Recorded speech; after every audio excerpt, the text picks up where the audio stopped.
All right, everybody. Samori Benjamin here from Citi Field before a big series here between two red-hot teams, the Mets and the Houston Astros. I'm here with the only black general manager in Major League Baseball and a guy who is from the area, New Jersey, Mr. Dana Brown. Dana, thank you for joining me and nice meeting you. Thank you for being on. Thank you. Definitely. Now, so you're from the Jersey area, and so how did you get into baseball and sports growing up?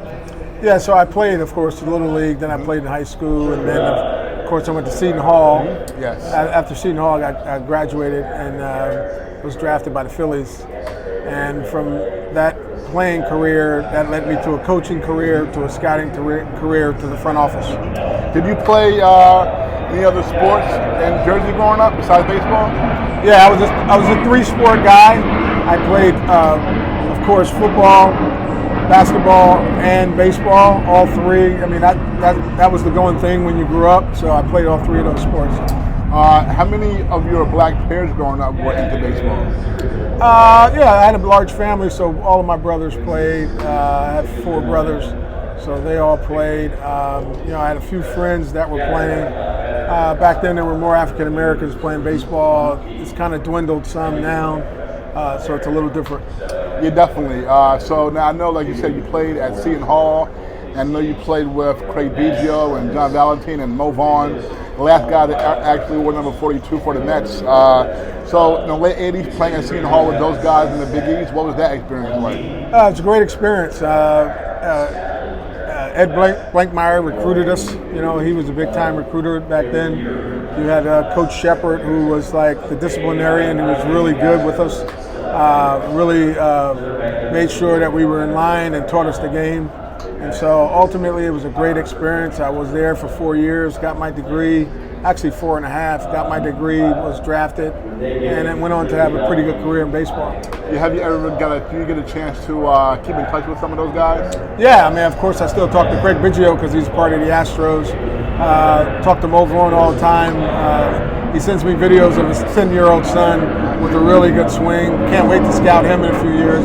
And of course, I talked to John Valentine because he works for us also in this organization as a special advisor.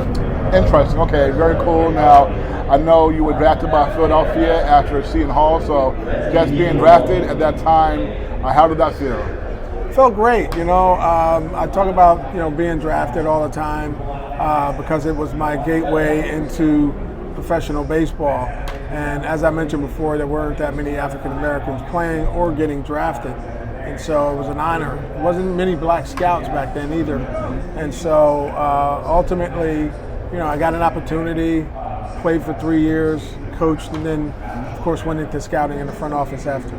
Now, what made you, after 3 years in the minor leagues, decide to give it up and go into coaching at such a young age? Oh, yeah. Well, they released me and gave me a coaching job in the same sentence. Dale Unser, who used to play with the Mets, he was the farm director, and he said, hey, we're going to release you. We don't have much room for you in AA. And so, but we're going to offer you a coaching job. And of course I took it, and thank God, because it was the open gateway for me on the other side of playing, and it allowed me to get into the front office one day. Right, okay, and then I know after you were coaching for a little while, you went to scouting. I believe your first opportunity scouting was with Pittsburgh. So how was that for you initially, young guy, still in your 20s, and now you're out there on the scene scouting everywhere? Yeah, it was a lot of fun actually, because a lot of the guys I was scouting with were guys that scouted me as a player. So I knew a lot of them already, and so that made it a little bit easier. And it was a great experience, running up and down the country, running up and down the East Coast, driving in the car, doing 30, 40,000 miles a year. But it was exciting because I was still doing something that I love to do. Yeah, I'm sure some of those guys who scouted you gave you some advice and all that as a young scout, so that's cool. Now, I know that you became part of the Montreal Expos organization, and I believe you were the head of amateur scouting for them.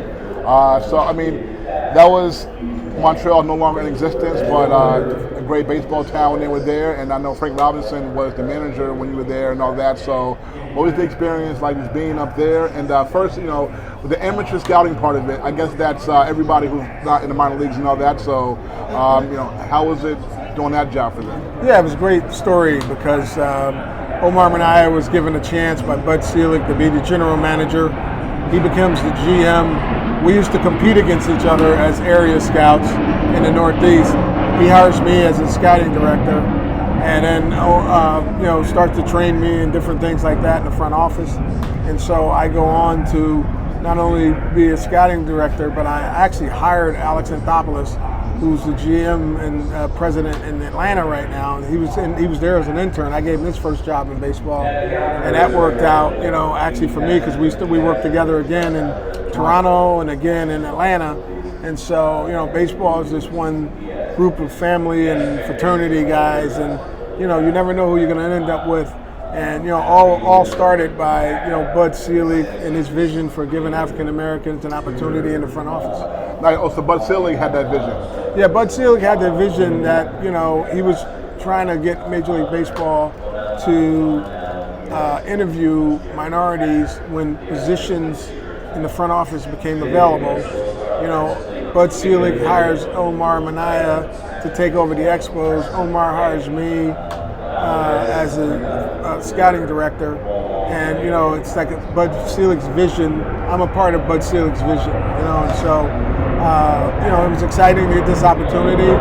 And when I went to Atlanta, as Hank Aaron told me, don't screw it up. So you know how hard it is to get this opportunity. That's great. Thanks for sharing that. And Omar Minaya, I love him. He gave Willie Randolph his first job as a manager after Willie spent years trying to get a job. He gave him a job right here with the Mets. Right. And and I actually spoke with Manny Acta about a month ago, and I know he was with that Montreal Expos coaching staff and all that. And yes, what was it like just having a chance to be around Frank Robinson? Yeah, Frank Robinson was great. I was talking about Frank the other day when we called up the young kid, Jake Bloss. And, that year, in 2003, we took Chad Cordero in the first round. He was in the big leagues by September. And Frank always believed challenging young players. So I learned a little bit of that from Frank. Like, if you got a good young player, give him an opportunity, and he might surprise you. So, hopefully, Bloss is going to be pretty good. He's going to get more opportunities here. And, kudos to Frank when we worked together. Nice. What was it like to just be a part of the Expos, leaving Montreal, and then going down to DC and beginning a new franchise in DC with the Nationals? I'm sorry, can you repeat that? Oh yeah. What was it like just being a part of the Montreal franchise, them leaving, and then going down to DC and just being part of the Nationals franchise and getting something new? DC? Yeah. Very interesting. Because. Of course, we were owned by MLB. Then the Learners they bought the franchise, and right after 2005 when we got there, and then that experience was a great experience. I worked with guys like Jim Bowden, Mike Rizzo, Stan Kasten, Chuck Lamar. Worked with a lot of good baseball people, so it was a great experience. And the Learners, they took over the team. I had a pretty good relationship with the son, Mark Lerner, and so that step in my life was pretty good stepping stone. Of course, Bob Boone, I worked together there a lot. He went around seeing players with me, so it's a great experience all in all. Now you mentioned Alex Anthopoulos, and you gave him his first opportunity in Montreal, and then he gets his opportunity to be a general manager in the other candidate team in Toronto, and then you all hook up again, and you're the assistant to the general manager to him in Toronto. So that was your first role in the general manager role as the assistant. So how was that different from what you were doing as a scout at the time? Yeah, I mean, it's a great story because Alex Anthopoulos and I had a great relationship. I hired him when he was an intern. He ended up hiring me, as a special assistant. I was basically running around seeing a lot of the draft players, also seeing a lot of our minor league teams, and also giving them ideas on the big league team. And so that was a great stepping stone for me in my career as a good start into becoming a general manager, but the experience was priceless. Yeah, and you talk about all the scouting and all going around the country and all that, and it sounds like a big grind and the hustle. Just what does that consist of? Just all the travel and all the time on the road? Yeah, I mean, it's tough on the family. I was pretty much on the road 250 nights a year, and it was a grind, but it's it's a learning experience. You get a lot of points and everything for that, so you can use that for vacation. But ultimately, it's a grind. It's tough on the family. But my wife's a trooper. I've known her since 6th grade, and so we were able to battle through any of the loneliness and different tough things that you face on the road. And then ultimately, I was able to move up, each year, each organization to get to this job, and it was all worth it. Now you go to Atlanta again, and where Alex gets the general manager job with the Braves, and you go there in 2019, and you are in charge of scouting again, I believe. Are you in charge of scouting for the Braves? So you were there 2019 through 2022. So what was that experience like? I know in 2021 you all won the World Series. Yeah, great experience winning the World Series, of course, no doubt about it. It was a lot of fun, and then that experience with Alex was outstanding. I was the VP of scouting, pretty much ran the draft, and also saw a lot of our minor league system, and again giving them ideas and different things on the major league side. And so it was great working with Alex. It was a great experience. And as I said, these were all stepping stones to help me to get to where I am today. Okay, so you get the opportunity here next to be the general manager of the Astros, and like I said, you are the only Afro-American general manager right now in Major League Baseball. So when I say that, how does that feel to you? Yeah, to be the only African-American general manager, it's not an easy task, but I would say that it's one that you can't take lightly. Because you want to open doors for other guys that are coming behind, that are watching you and hoping that you do a good job so they can get an opportunity, and hopefully, they'll get that opportunity. But ultimately, you want to do a good job for you, yourself, the organization, your family, and of course for those who want to become general manager as well. So that's how I take it. It's not something that I take lightly, but I put a lot of pride in it. Definitely, and well-deserved all the time you put in the game. There's 3 more for you. Okay, now last season, your first year on the job, you came in after the Astros won the World Series, and of course, Dusty Baker won his first championship as a manager. So just what was it like to be able to be around him for a year and see how he was able to really relish in winning his first championship as a manager? Yeah, so they won the World Series in 2022. I wasn't here, but I did get to work with Dusty.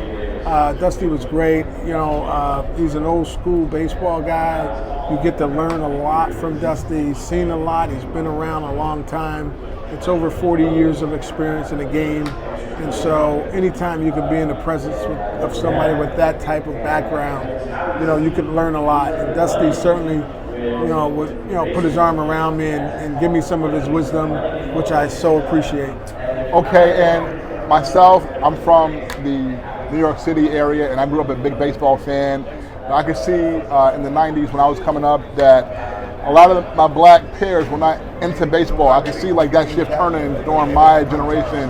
And then a few years later, I look up around 2007, and only about 8% of the ball players were Afro-American. But right now, I know like 2 drafts ago, maybe like 4 of the top 5 picks were black American players. So just when you're out there just scouting, from what you see, just how much black youth do you see really into the game and playing the sport?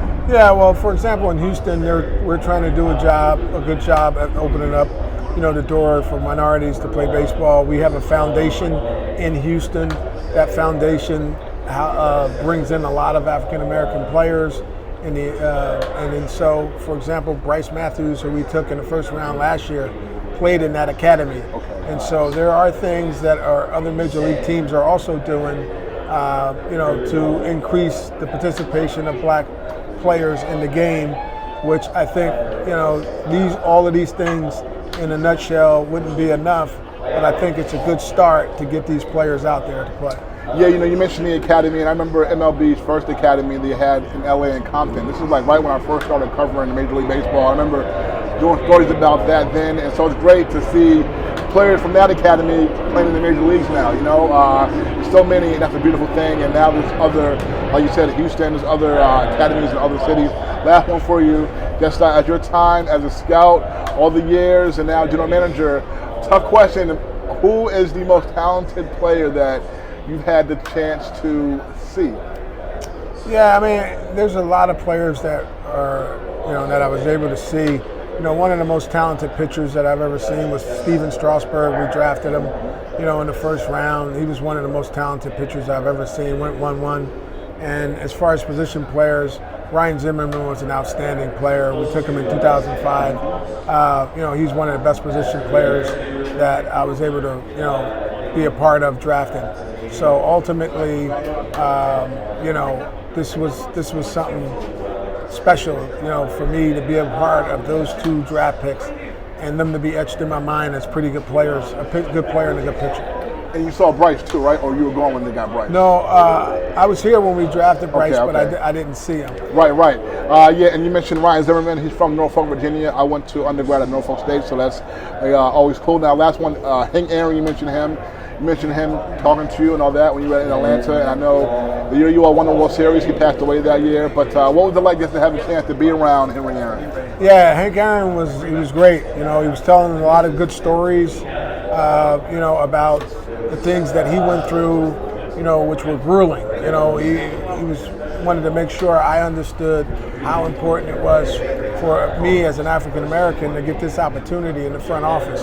And ultimately, Hank, told me a lot of good stories, about the struggle. And, there were some stories that were also really tough on him. But he pressed through it. And his point to me was, look, don't take this lightly. Work your tail off. Make a good name for yourself. Make a good reputation for the African Americans coming behind you. And, that's what I really pride myself on, as Hank gave me that advice and information. That's great. Thank you for sharing that. And folks, again, the only Afro-American general manager in Major League Baseball, a Jersey guy, Seton Hall ball player, Mr. Dana Brown. Dana, man, thank you so much. Thank you. Appreciate you having me. Appreciate you. All right, folks, we're back.